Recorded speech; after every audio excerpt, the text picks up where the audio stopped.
പ്രിയപ്പെട്ട സഹോദരി സഹോദരന്മാരെ, ഞങ്ങൾ നിങ്ങൾക്കായി ഒരു സദ്വാർത്തയുമായിട്ടാണ് വന്നിട്ടുള്ളത്.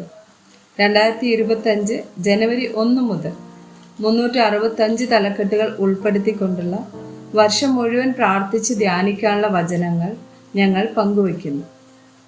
എല്ലാ ദിവസവും ഞങ്ങൾ ഒരു തലക്കെട്ടും അതുമായി ബന്ധപ്പെട്ട വചനങ്ങളും അയച്ചു തരുന്നതായിരിക്കും.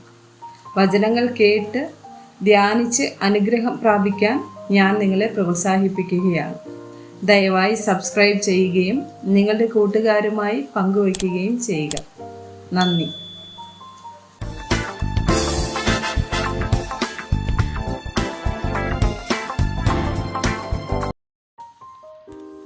ദിവസം 176. ആദിത്യ മര്യാദ. മത്തായി 10:40 മുതൽ 42 വരെയുള്ള വചനങ്ങൾ. നിങ്ങളെ കൈക്കൊള്ളുന്നവൻ എന്നെ കൈക്കൊള്ളുന്നു, എന്നെ കൈക്കൊള്ളുന്നവൻ എന്നെ അയച്ചവനെ കൈക്കൊള്ളുന്നു. പ്രവാചകൻ എന്ന് വെച്ച് പ്രവാചകനെ കൈക്കൊള്ളുന്നവന് പ്രവാചകന്റെ പ്രതിഫലം ലഭിക്കും. നീതിമാൻ എന്ന് വെച്ച് നീതിമാനെ കൈക്കൊള്ളുന്നവന് നീതിമാന്റെ പ്രതിഫലം ലഭിക്കും. ശിഷ്യൻ എന്ന് വെച്ച് ഈ ചെറിയവരിൽ ഒരുത്തന് ഒരു പാനപാത്രം തണ്ണീർ മാത്രം കുടിപ്പാൻ കൊടുക്കുന്നവന് പ്രതിഫലം കിട്ടാതെ പോവുകയില്ല എന്ന് ഞാൻ സത്യമായിട്ട് നിങ്ങളോട് പറയുന്നു. എബ്രായർ 13:2. അതിഥി സൽക്കാരം മറക്കരുത്. അതിനാൽ ചിലർ അറിയാതെ ദൈവദൂതന്മാരെ സൽക്കരിച്ചിട്ടുണ്ടല്ലോ. 1 പത്രോസ് 4:8-9 വചനങ്ങൾ. സകലത്തിനും മുമ്പേ തമ്മിൽ ഉറ്റ സ്നേഹം ഉള്ളവരായിരിപ്പിൻ. സ്നേഹം പാപങ്ങളുടെ ബഹുത്വത്തെ മറയ്ക്കുന്നു.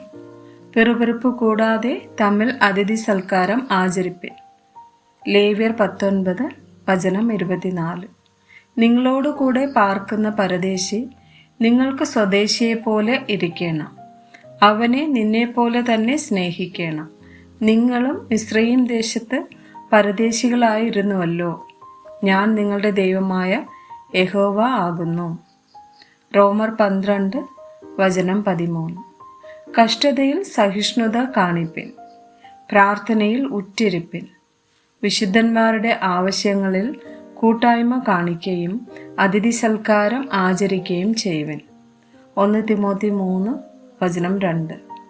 എന്നാൽ അധ്യക്ഷൻ നിരപവാദ്യനായി ഏകഭാര്യയുടെ ഭർത്താവും നിർമ്മതനും ജിതേന്ദ്രിയനും സുശീലനും അതിഥി പ്രിയനും ഉപദേശിപ്പാൻ സമർത്ഥനും ആയിരിക്കണം. ആമേൻ.